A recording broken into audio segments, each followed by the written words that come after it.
आरोप लगाए, SC ST के ऊपर आरोप लगाए। हम सब भाई भाई हैं, बस दुश्मन ने हमारे बीच में जो बहुत सब बोल रहे थे, धर्म के आधार पर एक जय बोल रखा है, हमको धीरे धीरे धीरे धीरे जय को कम करना है। और वो जितना जय कम होता जाएगा, 21वीं सदी बहुजनों की होगी, दुनिया की कोई ताकत रोक नहीं सकती है। 21वीं सदी में बहुजन इस देश पर राज करेंगे और अपने सम्राट अशोक की व्यवस्था लागू करेंगे, इसे अब कोई रोक नहीं पाएगा। और आप लोग अगर साथ बने रहे तो मैं आपसे भरोसा दिला रहा हूं कि इस देश में बहुत सारे लोग हैं जो निगेटिव र्यूमर फैलाते हैं कि SC ST में बंटवारा हो जाए, OBC के लोगों को टारगेट करते हैं कि OBC आंदोलन में साथ नहीं देता। तो मैं थोड़ा सा बैक हिस्ट्री में जाना चाहूंगा। जब इस देश में OBC ने आंदोलन चलाया, मैं 3-4 महापुरुषों को आगे कर लेता हूं। कबीर साहब वाला कर लो, कबीर भी वैसे OBC नहीं आते, रविदास जी को, बाबा साहब को और कांसीराम साहब को। इसके अलावा बताइए कि SC के कौन से महापुरुष ने आंदोलन चलाया है? ये पूरा का पूरा आंदोलन ये OBC के महापुरुषों ने चलाया है। और बाबा साहब ने आर्टिकल 340 क्यों लिखा, ये मैंने अपने कैडर में बताया। जो पुराने साथी है वो जानते हैं कि बाबा साहब ने SC ST के साथ पहले नंबर पर OBC को रिजर्वेशन क्यों दिया। क्योंकि बाबा साहब को जब पढ़ना था तो पढ़ने के लिए बाबा साहब के पास पैसा नहीं था, और बाबा साहब को पढ़ाने के लिए जो विदेश भेजा था वो बड़ौदा के महाराज थे जिनका नाम था सयाजीराव गायकवाड़, जो बघेल समाज के थे। और दूसरा जो पैसा देने वाले थे वो छत्रपति साहूजी महाराज थे, जो कोल्हापुर के राजा थे, वो पटेल जाति के थे, कुर्मी जाति के थे। तो जब उन्होंने पढ़ाने के लिए बाबा साहब को विदेश भेजा, तो बाबा साहब जब पढ़कर वापस आए तो उन्होंने जब रिजर्वेशन के लिए, प्रतिनिधित्व के लिए बात कही, तो उन्होंने इसलिए पहला प्रतिनिधित्व पिछड़ा वर्ग के लोगों को, OBC के लोगों ने भी कहा कि OBC के लोगों को इस देश में उतना प्रतिनिधित्व मिलना चाहिए उनकी संख्या। और दूसरा, बाबा साहब 3 गुरुओं को मानते हैं, और तीनों गुरु में से एक भी गुरु ऐसा नहीं है जो इस SC समाज में पैदा हुआ हो। हाँ, कुछ क्षेत्र में जरूर कबीर साहब को जो कोली कम्युनिटी के लोग हैं वो मानते हैं, और वो कोली कम्युनिटी कई क्षेत्रों में SC में आती है और अधिकांश क्षेत्रों में OBC में भी है। तो कबीर साहब, ज्योतिबा फुले और तथागत बुद्ध, ये सभी महापुरुष इस देश के मूल निवासी हैं। हालांकि उस समय पर जातियां थी नहीं, और ये व्यवस्था भी नहीं थी जो आज है। उस समय पर तो बहुत ही बेहतरीन व्यवस्था थी, पूरा दुनिया हमारे देश को नमन करती थी, भारत विश्व गुरु कहलाता था। तब से नालंदा विश्वविद्यालय जैसे विश्वविद्यालय हुआ करते थे, जहाँ हजारों नहीं लाखों की संख्या में छात्र पढ़ते थे और हमारे बौद्ध भिक्षुओं को शिक्षा दिया करते थे। तो किसी दिन जो कैडर कैंप होता है उसमें मैं पूरे चित्र भी दिखाता हूँ कि किस तरीके की हमारी व्यवस्था थी और किस तरीके से उन्होंने उसको काट दिया। तो आज का जो आंदोलन है वो आंदोलन है कि SC ST OBC समाज में भाईचारा कैसे पैदा किया जाए।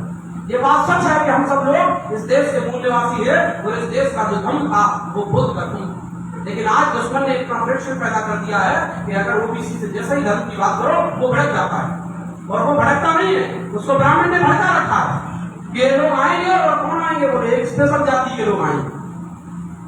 आप लोग चूंकि कई लोग, आप लोगों में से अधिकांश लोग जाते नहीं होंगे दूसरी जातियों में, मैं जाता हूँ, मेरा दिन भर यही काम है 24 घंटे, क्योंकि खाता आपका हूं मांगकर तो काम करना पड़ेगा। नौकरी कर रहा हूं तो मैं नहीं करता, किसी के बाप पर खाता हूं, जब मन में आ गया तब जाऊंगा, अभी तो मांगकर खाता हूं। आप जो देते हैं वो खाता हूं। तो भाई मैं काम करने जाऊंगा तो लोगों की जो समस्या वो कहते हैं कि साहब अभी मीटिंग लेके गए, वो पंडित जी कह रहे थे कि वो चमार जाति के लोग आएंगे और तुम इनके आंदोलन में चले जाओ, तुम्हारा धर्म बदलवा देंगे। वो सारे कहते हैं कि राम भक्त, और गालियां बोले, ये तो गालियां देते हैं उनको। तो मैं अपने लोगों से यह भी कहता हूं कि हमको कभी भी किसी धर्म के व्यक्ति को गाली नहीं देनी, गलत शब्दों का इस्तेमाल नहीं करना है। अरे तुम भागीदारी का आंदोलन चला दो, जिस दिन OBC के लोगों को उनकी भागीदारी मिल जाएगी, बताओ ब्राह्मणों के साथ जाएंगे कि आपके साथ आएंगे? क्योंकि पहले उनको ये तो पता चल जाए कि उनका हाथ कौन खा रहा है। अभी मेरे 2 कार्यक्रम हुए, OBC समाज में बड़े बड़े कार्यक्रम हुए, हजारों की संख्या में लोग थे। मैंने कहा कि आजाद भारत में एक भी सीट अगर SC ST के लोगों ने OBC की ली हो तो मैं 1 लाख रुपए इनाम का देने के लिए तैयार हूं। और आजाद भारत में एक भी OBC की सीट अगर SC में बदली गई हो तो बोले भाई साहब काय बदलती है? मैंने पहले OBC की भर्ती निकलती है, और भर्ती निकलने के बाद टेस्ट होता है, और टेस्ट में आप लोगों को NFS किया जाता है, नॉट फाउंड सुटेबल, यानी कि बोले OBC में कोई लायक व्यक्ति नहीं है। लायक नहीं है मतलब लायक नहीं है तो कैसे है? ये मैं नहीं कर रहा हूं, ये वही कहते हैं कि OBC में नालायक लोग हैं। तो बोले क्या करो, बोले ओबीसी की सारी सीटें काय में, बोले अनरिजर्व में कन्वर्ट करो। और अनरिजर्व में जैसे ही वो कन्वर्ट होती है तो आपको आश्चर्य होगा जानकर, लोकसभा में भी आंकड़े पेश किए गए, उसमें ये पेश किया गया कि अनरिजर्व में कन्वर्ट होने वाली सीटों में 90% सीटें केवल ब्राह्मण खा जाती है और 5% सीटें क्षत्रियों को मिलती हैं और 5% सीटें वैश्यों को मिलती हैं, जिससे वो वैश्य का धन और क्षत्रिय का बल लगाकर आपके ऊपर शासन कर सकते। तो हमको ये भी समझना है कि ओबीसी का, अगर हम लोग चाहते हैं कि ओबीसी हमारे साथ आए, तो पहले हमको ये बताना पड़ेगा कि ओबीसी का ही आंदोलन है, ये पिछड़ा वर्ग के महापुरुषों का आंदोलन है। इसको हमने तो बाबा साहब के बाद चलाना शुरू किया है, पहले तो आपने ही चलाया। तो आपको यह समझना पड़ेगा कि जब ओबीसी का हक अधिकार ब्राह्मण खा रहा है, तो आपको पहले दुश्मनी किससे करवानी है? ब्राह्मण से दुश्मनी करानी नहीं है, रियल में दुश्मन है। अगर वो दुश्मन नहीं होता तो आज ओबीसी के हक अधिकार पर डाका नहीं डालता। और एक बार ब्राह्मण से वो समझ गया इस बात को कि ब्राह्मण हमारा शोषण करता है और इसकी व्यवस्था हमारी शोषण करती है, ये हमारे बच्चों की नौकरियां खा रहे हैं, हमारे धन धरती और राजपाट को छीन रहे हैं, तो फिर क्या होगा? जैसे उदाहरण बताता, पिछली विधानसभा में 107 विधायक सामान्य वर्ग के थे, और जबकि मध्य प्रदेश में सामान्य वर्ग की संख्या कितनी है? मात्र 7%। जब 7%, मैं ऐसा ही नहीं कर रहा हूं कि पैसे बोल रहा हूं, ये हाई कोर्ट में आंकड़ा दिया मध्य प्रदेश सरकार ने। शिवराज सिंह चौहान के समय पर मध्य प्रदेश में हाई कोर्ट में जब पिटीशन लगाया गया तो आंकड़ा दिया गया कि मध्य प्रदेश में सामान्य वर्ग की संख्या कितनी है? 7% है। और 7% संख्या वालों के विधायक कितने थे? 105 के सब। अब आप सोच के देखिए, एससी का आरक्षण फिक्स है, एससी के जितने विधायक बनने चाहिए उतने बने हैं, एसटी के जितने बनने चाहिए उतने बने हैं। तो ये 105 कौन का हाथ खाकर बने? किसका हाथ खाकर बने हैं? तो ये बात कौन समझाएगा ओबीसी को कि 105 जो विधायक बनकर गए हैं, हमारा तो नहीं खाया है भैया, तुम्हारा खाया है, और तुम्हारा खाया है तो कौन सी जाति ने खाया, ये भी पता होना चाहिए। तो मैं भिंड की बात बताता हूं। भिंड में 5 सीटें हैं, ये पूरा प्रतिनिधित्व का मामला है, समझना इस बात को। भिंड में अध्यक्ष है कौन? सतदेव कटारे का लड़का हेमंत कटारे, कौन है? बामन। लाहौर में कौन बना है? गुड्डू शर्मा, बामन। मेहगांव से कौन बना है? शुक्ला, ब्राह्मण। ओबीसी को क्या मिला? और ठाकुर है भिंड से, और एक ऐसी भी सीट है तो ओबीसी को क्या मिला? 0। कावड़ यात्रा भी गए थे ना सबके सब। और लोगों को यह बात समझानी है कि यही हाल है यूनिवर्सिटी में, यही हाल है मेडिकल कॉलेजों में, और यही हाल है सचिवालय में। तो आपको इस बात को समझना है और समझाना है। वो क्यों आपके ऊपर चोट कर रहा है? वो जानता है इस बात को कि एससी में ये जो स्पेशल बिरादरी है, जो अपने लोगों को तो जगाती है, ये ओबीसी में भी आग लगाती है। बोले सबसे पहले इसकी व्यवस्था करो। तो हम ये कह रहे हैं कि अब हमारी व्यवस्था करना इतना आसान नहीं है। आज एससी एसटी ओबीसी समाज का जो, जिसको आप क्रीमी लेयर कह रहे हैं, उसको मैं बुद्धिजीवी वर्ग कहता हूँ। वो बुद्धिजीवी वर्ग जाग चुका है और अपनी अपनी कौम में आजादी का आंदोलन चला रहा है। 10 साल से ज्यादा वक्त नहीं लगेगा, लेकिन हाँ तैयारी रखनी है। घनश्याम साहब कहते थे कि सत्ता तो बैलेट से लाएंगे, लेकिन तैयारी बुलेट की करेंगे। आंदोलन हो तो डंडा भी मजबूत रखना होगा। और रही बात 21 तारीख के आंदोलन की, तो मैं उसके लिए आप लोगों से यही कहना चाहता हूँ, आंदोलन कोई भी हो, आह्वान हुआ है तो निकले, लेकिन अनुशासित निकले।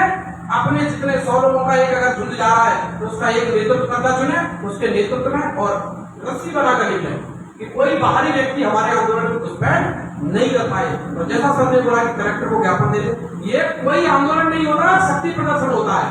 क्या कहते हैं इसको?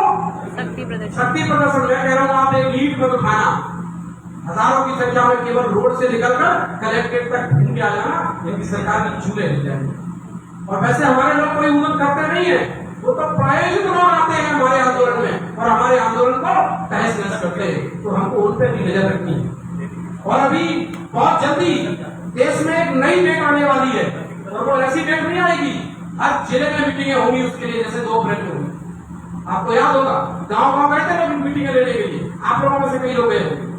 तो ऐसा कॉल नहीं है 21 का, लेकिन फिर भी आंदोलन का कॉल है, तो कम से कम हमारे को ज्ञापन देने के लिए तो अनुशासित तरीके से जाएं। उनको लगना चाहिए कि कोई भी कॉल एससी का फेक कॉल नहीं आता है, ये लोग एक साथ हो जाते हैं। आज जरूरत है हमको ओबीसी का उस मुद्दे को उठाने की जिस मुद्दे ने ओबीसी का सत्यानाश किया। क्यों उठाना है? क्योंकि अगर राष्ट्रपिता ज्योतिबा फुले पढ़ने का अधिकार नहीं देते तो क्या बाबा साहब पढ़ पाते? और फिर तो राष्ट्रपिता ज्योतिबा फुले तो यही कहते चमारों को क्यों पढ़ाए, तो खाल खींचते मांस खाते मरीज लोगों को। लेकिन उन्होंने इस बात को ध्यान नहीं दिया और पूरे एससी एसटी ओबीसी के लोगों को पढ़ाया। महाजाति जो काम यहाँ चमार जाति करती है, महाराष्ट्र में वो काम महाजाति करती है। हालांकि महाराष्ट्र में चमार जाति अलग है, चमार और महार एक जाति नहीं है, अलग अलग जातियां हैं। लेकिन जो काम यहाँ पशु उठाने का काम यहाँ चमार जाति करती है, वहाँ महार जाति करती है, और जूते बनाने का काम वहाँ चमार जाति करती है। तो बाबा साहब जैसे विद्वान व्यक्ति को जब पिछड़ा वर्ग के राजा देख रहे, क्योंकि उनको भी शूद्र माना गया, साहूजी महाराज के परदादा को, शिवाजी महाराज को शूद्र बोला गया, और किसी ब्राह्मण ने उनका राज तिलक नहीं किया। दारा भटनाम के ब्राह्मण को बुलाया गया और उसने वो भी पांव के अंगूठे से तिलक किया। तो उनको भी ये बात पता थी कि हम लोग भी इनकी व्यवस्था में शूद्र हैं, नीच हैं। तो उन्होंने जब देखा कि एससी के किसी बच्चे में प्रतिभा है, तो साहूजी महाराज ने और सयाजीराव गायकवाड़ महाराज ने दोनों ने उनको मौका दिया, इसलिए तो बाबा साहब विद्वान बन पाए। और जब बाबा साहब को विद्वान बना सकते हैं, और कितना विरोध झेला होगा सोचो आप उन्होंने। जब बाबा साहब वापस नौकरी करने गए तो सयाजीराव गायकवाड़ महाराज को एक कमरा नहीं दिला पाए और अपने यहाँ पर अकाउंटेंट की नौकरी की, तो क्या विरोध नहीं झेला होगा उन्होंने भी विरोध झेला, अपनी समाज का भी झेला और इस व्यवस्था का भी झेला। तो बाबा साहब पढ़ने गए तो उन्होंने संविधान में आपको पढ़ने का अधिकार दे दिया, और आपको पढ़ने का अधिकार दे दिया तो आपने बाबा साहब को सिर पे बिठा दिया, इसलिए आप में जागृति पहले आ गई, और ओबीसी में जागृति नहीं आई तो आप आरोप लगाते हैं कि आप में जागृति। अरे भाई, ये आंदोलन ही उनका है, जो पहले जाग जाए वो दूसरों को जगाए, ये आपकी जिम्मेदारी है। लेकिन आप कभी ये नहीं कहते हो कि आरक्षण का सबसे ज्यादा लाभ भी तो आपने लिया तो क्यों लिया है? क्योंकि आप जागरूक हो। जो कौन जागरूक हो जाती है वो अपना पैतृक काम छोड़ देती है और संविधान सम्मत आरक्षण के लिए लड़ाई लड़ने लगती है, और जब वो लड़ाई लड़ती है तो वो जीतती है, और जीतती है तो बड़े बड़े पदों पर पहुंचती है। तो जब हमने प्रतिनिधित्व किसका लिया है? पूरी कैटेगरी का। जब हम रिजर्वेशन का लाभ लेते हैं तो क्या चमार के नाम पर लेते हैं कि एससी के नाम पर लेते हैं? तो अगर हमने एससी के रिजर्वेशन का सबसे ज्यादा लाभ लिया है तो सबसे ज्यादा एससी को जगाने की जिम्मेदारी किसकी है? किसकी है? हमारी है। लेकिन हम तो आरोप लगाते हैं, बोले वाल्मीकि नहीं आते, बोले कोली समाज नहीं आता, घटीक समाज। अरे भाई, वो जागृत नहीं है। वो जिस दिन जागृत हो जाएगा, कोली समाज, वाल्मीकि समाज आपसे पहले आएगा। और मैं गारंटी दे रहा हूँ, जिस दिन आपने वाल्मीकि को इकट्ठा कर दिया, वाल्मीकि समाज को जगा दिया, तो उस दिन इस देश की व्यवस्था वो अकेली जाती है जो पढ़ सकती है, क्योंकि ब्राह्मणवादी व्यवस्था से अंतिम सांस तक लड़ी है। अगर वाल्मीकि का इतिहास अगर पढ़ा जाए तो जो अंतिम सांस तक ब्राह्मणों से लड़ा है, इनकी व्यवस्था से लड़ा है, वो उनकी व्यवस्था को भंग करने के लिए लड़ा है, उसी को भूमिका है। तो आज हम लोगों को जरूरत है कि हम इस बात को समझें कि आने वाले समय में जब भी आंदोलन हो तो उसके लिए तैयार हो। कांसीराम साहब ये कहते थे कि लड़ाई बिना सैनिकों के नहीं लड़ी जा सकती। और सैनिक कौन से होते हैं? सैनिक 3 प्रकार के होते हैं। एक सैनिक होते हैं जो बुद्धिमान सैनिकों को बनाते हैं, एक सैनिक वो होते हैं जो संघर्ष के लिए सैनिक तैयार करते हैं, और तीसरे सैनिक वो होते हैं जो वोट के लिए सैनिक तैयार करते हैं। तो अभी हम पहले फेज में, आज जैसे हम लोग कई बार आए, मेरे साहब ने भी बताया, मेरे तक खबर आई कि डॉक्टर साहब जब भी कैडर करने आते हैं वो एक ही बात बताते हैं। मैं एक ही बात क्यों बताता हूँ, कभी आपको सुनता है?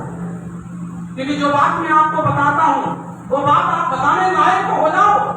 जब आप बताने लायक हो जाओगे तो मैं दूसरी बात आपको बताना शुरू कर दूंगा, और मैं अकेला ही बताने के लिए घूमता रहूंगा तो क्या हो जाएगा मेरे बताने से?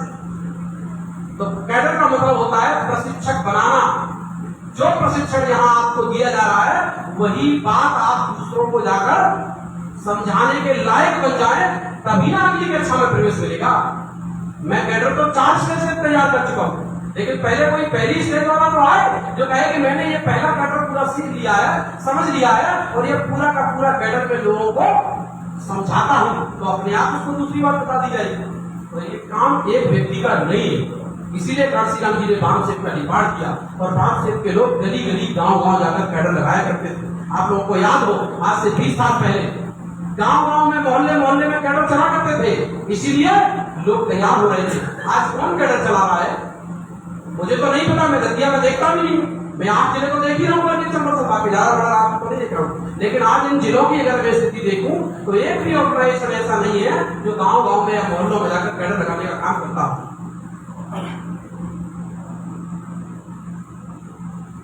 तो आज हमको जरूरत है वैसे ही सैनिक तैयार करने की। तो केवल आप मीटिंग सुनने आएंगे इससे बात बन जाएगी, ये संभव नहीं है। हमको क्या करना पड़ेगा, इसीलिए हमने इसका नाम दिया है मिशन व्यवस्था परिवर्तन टीम। जो लोग भी व्यवस्था परिवर्तन करना चाहते हैं वो इस टीम का हिस्सा बने, और हिस्सा बनकर वो अपने स्तर से मोहल्ले में, गांव में, वार्ड में, मैं कह रहा हूं ज्यादा नहीं, सप्ताह में 2 दिन तो निकाल ही सकते ना, पूरे महीने में 2 दिन ही निकाल सकते क्या? तो 2 दिन जो आपने यहाँ सीखा है वही बात आपको गांव में या मोहल्ले में सिखाने जानी है। जरूरी नहीं है कि 10 लोग